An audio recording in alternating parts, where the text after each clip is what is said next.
நல்லதே நடக்கும், நல்லதே நடக்கும்.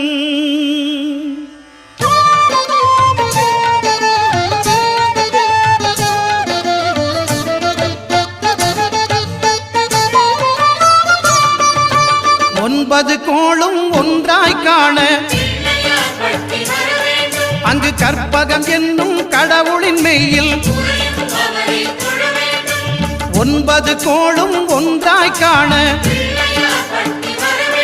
அங்கு கற்பகம் என்னும் கடவுளின் மெய்யில்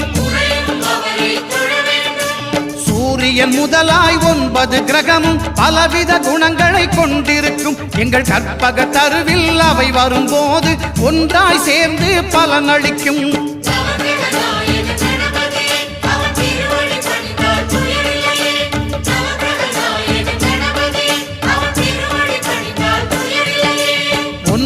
கோளும் ஒன்றாய் காண